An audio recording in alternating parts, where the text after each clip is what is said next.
Olá, amigos e amigas do blog O Calçadão, mais uma vez trazendo um vídeo para vocês dentro daquela proposta que o blog está promovendo agora de debater Ribeirão Preto, visando uma cidade verdadeiramente democrática, inclusiva, progressista, que respeite os direitos e que promova a verdadeira participação democrática da sua população. A gente tem questionado se Ribeirão Preto é uma cidade que se enquadra dentro desses quesitos ou se é uma cidade excludente e que não pratica a democracia, ou seja, a participação popular, a participação das pessoas, seja dos movimentos organizados, seja da população em geral, nas decisões do poder público com relação à adoção de políticas públicas para a coletividade. Ribeirão Preto é uma cidade excludente ou Ribeirão Preto é uma cidade inclusiva? Se a resposta for que Ribeirão Preto é uma cidade excludente e que não promove a democracia, como que nós podemos fazer para transformar Ribeirão Preto, olhando para o futuro, em uma cidade verdadeiramente democrática, inclusiva, progressista e que inclua as pessoas nas decisões das suas políticas públicas? Esse é o questionamento que o blog O Calçadão vem trazendo. A gente pretende trazer isso não só na forma de vídeos, mas também dos nossos artigos e nas entrevistas que a gente vai voltar a realizar em breve, com personalidades de Ribeirão Preto, com pessoas do movimento popular, com pessoas, com artistas, com intelectuais, ou seja, com agentes públicos, políticos, agentes que estão presentes na luta do dia a dia da população de Ribeirão Preto, que pode trazer alguma coisa para nós com relação a esse tema. Portanto, o blog O Calçadão leva à frente esse projeto de debater Ribeirão Preto, olhando o futuro e olhando Ribeirão Preto como uma cidade que inclui mais os seus cidadãos e que seja verdadeiramente democrática. Semana passada a gente discutiu a questão da água, da falta de água, a gente debateu a falta de água pelo aspecto da questão do meio ambiente, a gente debateu a falta de água debatendo a questão, por exemplo, da Zona Leste, que envolve a discussão do plano diretor e do artigo que existe ali que protege as áreas de recarga do aquífero Guarani e do conflito que existe e que inclusive faz com que o debate do plano diretor, a sua aprovação, esteja paralisada na Câmara de Vereadores há 3 anos, porque existe um conflito entre a proposta de se promover a proteção das áreas de recarga do aquífero e os interesses da especulação imobiliária. E isso tem tudo a ver com o debate de cidade que a gente está promovendo, ou seja, Ribeirão Preto é uma cidade que está colocada à disposição dos interesses do grande capital. É uma cidade colocada à venda e isso conflita muito com os interesses da coletividade, com as necessidades que Ribeirão Preto tem. Essa questão da água cai como uma luva nesse debate. Ela teve repercussões essa semana, com denúncias inclusive envolvendo o prefeito de Ribeirão Preto, envolvendo a diretoria do DAERP, a questão colocada no áudio que veio a público a partir da denúncia de um vereador, numa oitiva que aconteceu com o diretor do DAERP, dizendo aquela questão, se o DAERP não tem solução, vamos matar de vez o DAERP. Isso até parece uma questão simplista e é colocado de modo simplista na atualidade, que nós estamos tendo aí um avanço do projeto privatista, do projeto neoliberal que foi recolocado no Brasil a partir do golpe de 2016, mas ela tem uma questão muito grave, porque quando a gente trata da água, a água é, na verdade, algo que é fundamental para a vida humana, não é qualquer coisa. Então tem alguns questionamentos, a gente vai voltar nessa questão da água, por quê?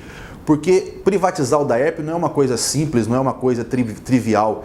E analisar o papel do DAERP, o que ele já foi na história de Ribeirão Preto, o que ele pode vir a ser, é essencial para a cidade de Ribeirão Preto. O que não se pode admitir é que uma administração que não debateu isso no momento eleitoral possa estar planejando privatizar a Companhia de Água de Ribeirão Preto, a autarquia que lida com a água, que lida com o manancial, com o aquífero Guarani, a água que é tirada do aquífero Guarani, sem que isso seja debatido na cidade.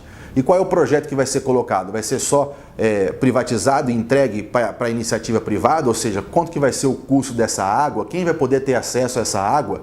Vamos trazer de volta o questionamento que a gente fez no vídeo passado, que quem é que consome água na sociedade? 70% do consumo de água é para a agricultura. E a pergunta ainda está no ar. Quanto que o agronegócio consome de água do aquífero Guarani? É 70% de água retirada do aquífero? Quanto que a indústria consome de água do aquífero? Na média, a indústria consome ali cerca de 22%, 70% a agricultura, 22% a indústria, sobram aí 8% para consumo residencial, ao projeto de retirada de água do Rio Pardo. Esse projeto vai ser para consumo humano ou vai ser apenas para projetos de desenvolvimento industrial, agroindustrial e para o agronegócio? Tudo isso são questões fundamentais que precisam vir à baila quando se trata da questão da água. E a questão da água está incluída no assunto que a gente quer trazer nesse vídeo, que é o assunto dos direitos humanos na sua mais ampla forma de se entender os direitos humanos, e a gente vai colocar isso agora para você. O debate dos direitos humanos está presente em Ribeirão Preto? Onde o debate dos direitos humanos pode nos ajudar, pode nos levar, pode nos orientar para essa busca de Ribeirão Preto como uma cidade democrática e inclusiva? É isso que a gente vai tratar um pouquinho nesse vídeo que a gente traz para você hoje. Bom, debate de direitos humanos. Será que ele é tão importante assim quando a gente vai fazer o debate de uma cidade? Na nossa concepção é fundamental, principalmente na atual conjuntura, onde a gente observa um retrocesso gigantesco em todas as conquistas relativas aos direitos humanos que vêm sendo feitas desde o processo de redemocratização do final da ditadura militar e principalmente no advento da Constituição de 1988.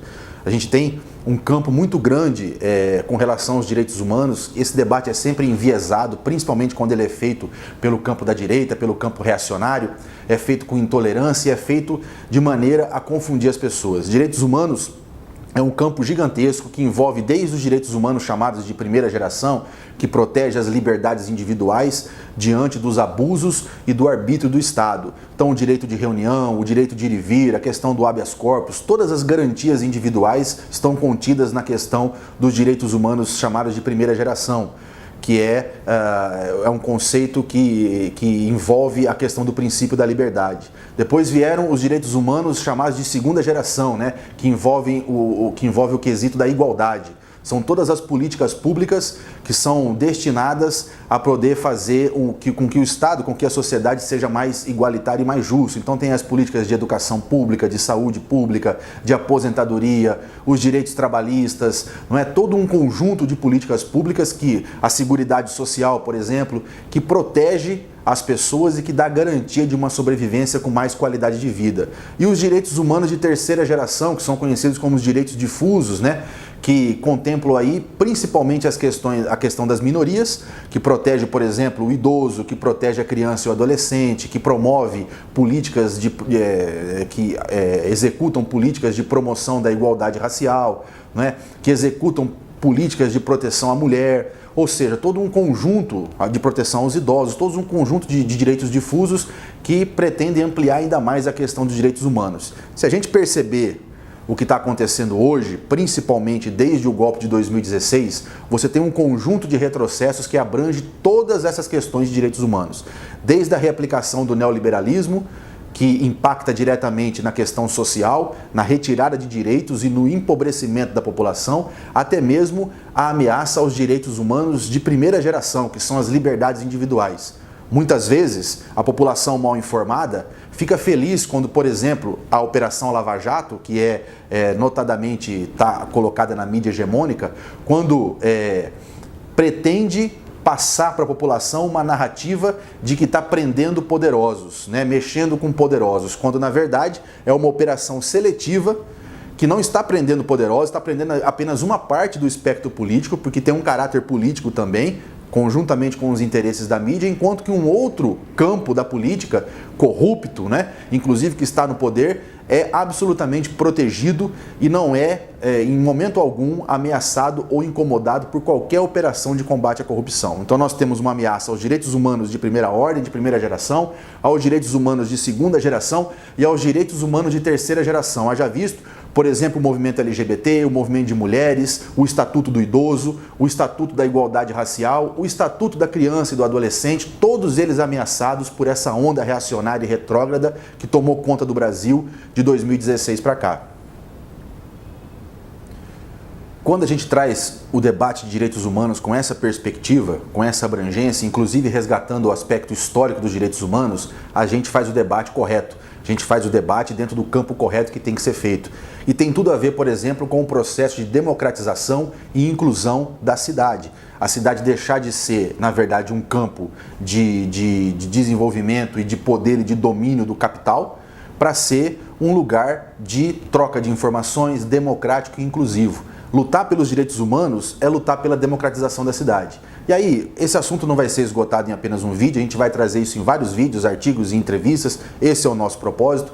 Mas quando a gente olha a cidade pelo aspecto dos direitos humanos, nessas 3 gerações que eu coloquei aqui, você tem um campo enorme de participação popular, de possibilidade de formulação de políticas públicas e de confronto. Confronto, por exemplo, a administrações que se pautam não por esses quesitos, mas se pautam pelo poder do grande capital, como é, na nossa opinião, a administração municipal que está colocada em Ribeirão Preto nos dias de hoje. A gente vai discutir não só o tema da água, mas quando a gente olha a perspectiva dos direitos humanos, a gente vai discutir, por exemplo, o papel da juventude, como a juventude tem crescido e tem vivido nas periferias das grandes cidades, como a juventude negra tem sido tratada na cidade, como as mulheres têm sido tratadas na cidade, como que a questão da mobilidade urbana pode ser colocada dentro desse quesito, a proteção da água, né, e do meio ambiente, como a gente trouxe no vídeo passado e falou um pouquinho nesse vídeo, ou seja, uma gama de questões que podem ser colocadas e que vão ser exploradas pelo blog O Calçadão nessa nossa proposta de discutir a cidade.